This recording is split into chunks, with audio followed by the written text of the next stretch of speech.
Hey, this is Josh from Josh Builds. Today we're going to be building a type of hoverboard that I call the Spider Board, and it's a great little vehicle that you can ride around. Now you may have seen my last hoverboard project. I changed this one up by making it simple, cheap, and something that everyone can build. So please enjoy. Now to start the build off, we're going to get a hold of a set of 12 motors and wheels. I got these online, and these were the only things I had to buy for the project. Now I'm going to start off by attaching some wires to the motors. After that, I'm going to solder the wires on to the motors, and then you can go ahead and do that for all 12 motors. Now I'm going to get a piece of plywood, and I'm going to put a line of epoxy down one side of the plywood. Now once I mix the epoxy up, you have to mix epoxy for around 1 minute. Once it's all mixed, I'm going to add on the motors that we're going to be using for our drive motors for this hoverboard.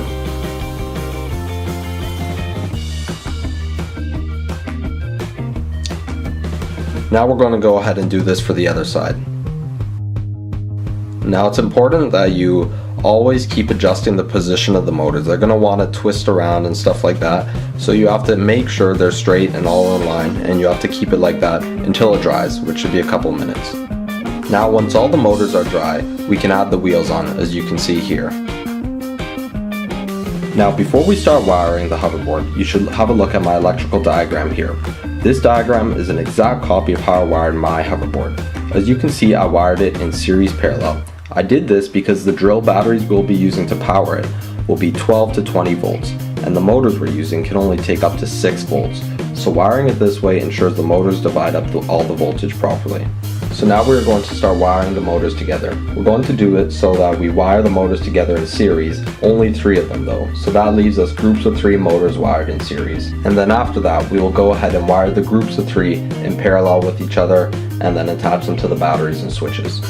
Next we're going to get 2 long wires and attach them to these little brass washers I have here. And basically what we're going to do with this is we're going to use it as something to attach to our battery. Now I want to use a drill battery, so I want it to be removable so I can still use my drill. So this was the best solution I could come up with. And now as you can see, when I touch the wires to the set of motors, all of them spin. So now I want to integrate that into my switches. So again, make sure to consult the diagram because this is kind of confusing and I skipped some parts.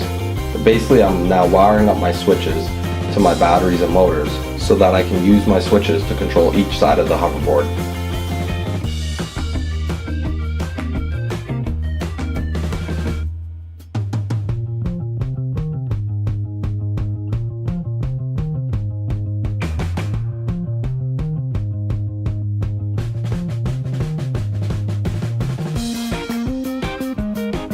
Now I'm going to glue the wires down so they don't move around.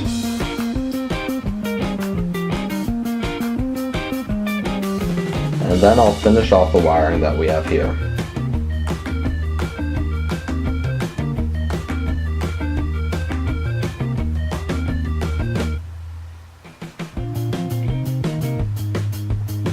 Once that's done, I'm going to go ahead and make a controller.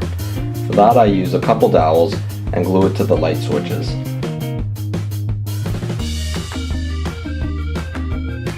Then I'll go ahead and glue another dowel on at the bottom.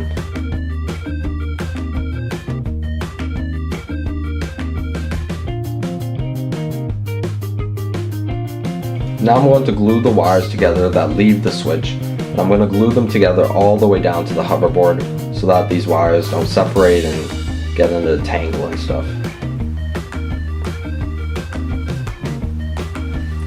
Now I'm going to go ahead and get a little more epoxy, mix it up, and then we're going to use this to attach the top of the hoverboard.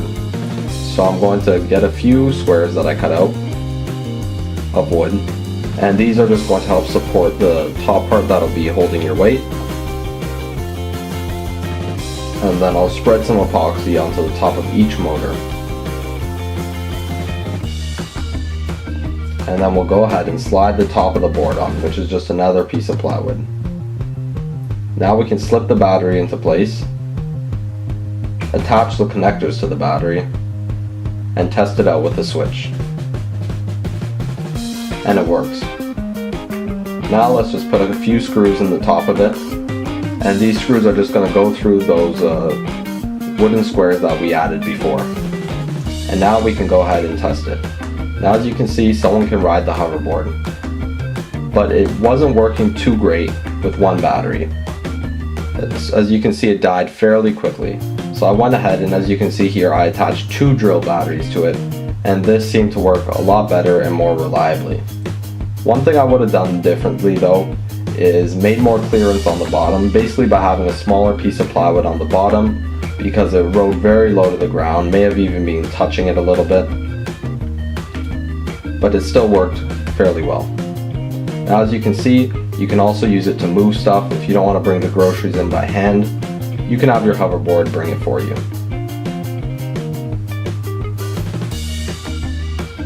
Also, if you're moving, you can pack up the boxes and put them on the hoverboard and have the hoverboard move those for you. So it's fairly useful, and all in all, it was a pretty fun project.